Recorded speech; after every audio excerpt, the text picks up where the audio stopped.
Them again. So there are three goals of WHMIS. One is protect the worker by providing information on hazardous material. Two is ensure that hazardous materials are properly identified.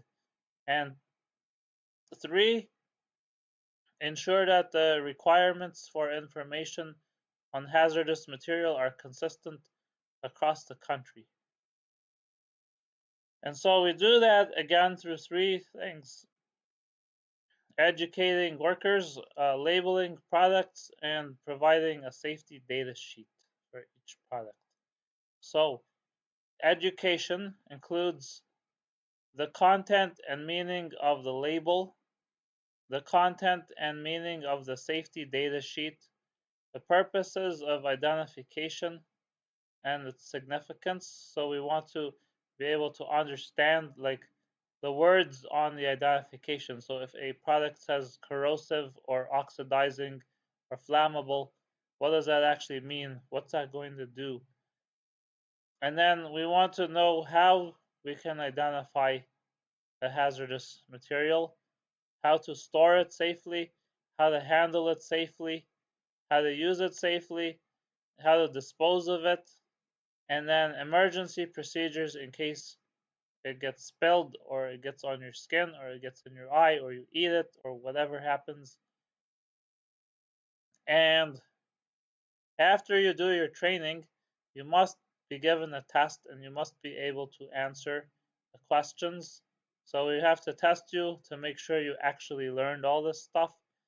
And that includes where do you find the information about the product, what are the hazards, how can you protect yourself, and what do you do in an emergency. So the product label is based on the globally harmonized system of classification and labeling of chemicals. So it's an international standard. In the United States, the label's in English, and in Canada, it's in English and French. And it has a few things on it. One is the name of the product. So that could be like the chemical name, the common name, a generic name, and the trade name. So like if you have something like rubbing alcohol, it may have a rubbing alcohol is a like the common or generic name, and then the chemical name officially is isopropyl alcohol.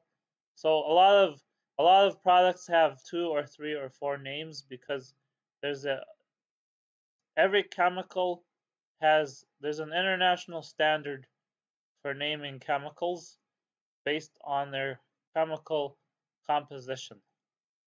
And then the companies that manufacture chemicals give them fancy names so they could sell them. So and people also give them slang names. So we end up with several different names. So we want to have all the names so that people know what they're talking about. And then we want to have a pictogram. So remember, we have a diamond with the whatever the danger is, and then a signal word. So a signal word tells us the severity of the hazard, so danger or warning, and then a statement that gives us more details about exactly the hazard. Why is it corrosive? What does it actually do? And then some ideas on how to minimize effects of exposure. So that could be a general information, preventative response. How do we respond to an exposure? How do we properly store the chemical? And how do we dispose of it? And finally, we have contact information for the supplier. So their name, address, and phone number in case we need more information. Now, so here's an example of a proper label.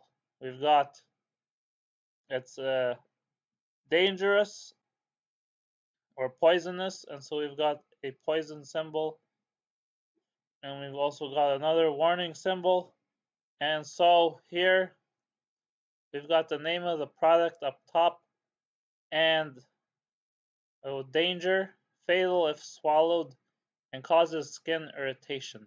So this tells us that it's fatal, don't eat it, and this tells us that don't touch it, but if you touch it, it won't kill you, but it'll just irritate you. And then, so that we don't get this, obviously, do not eat, drink, or smoke while using the product, and do not obviously wear gloves. And if it gets on your skin, just wash with water. But if you swallow it, you call the poison control center or the doctor, and they can tell you what the next steps are. But you're probably dead already, depending on what it is. So don't eat it. And then here's the address and phone number of the chemical company that made it. Now, we might have a big container chemical, and then, or we might manufacture it, or we got a label here, and then the label peels off, or we move it to a smaller container.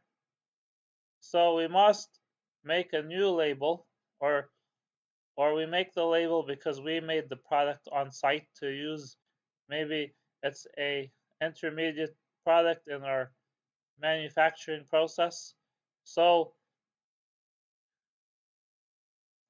we can make a new label that matches the official safety data sheet, and we keep the same information as on the previous label, but we can use other systems, so we can use color codes or whatever, numbers, letters, shapes. It doesn't really matter as long as we got a system in place that everybody is trained to understand. So we can have our own labels. You might have, every company might have a great idea for how to label stuff. Now, any questions, please post a comment.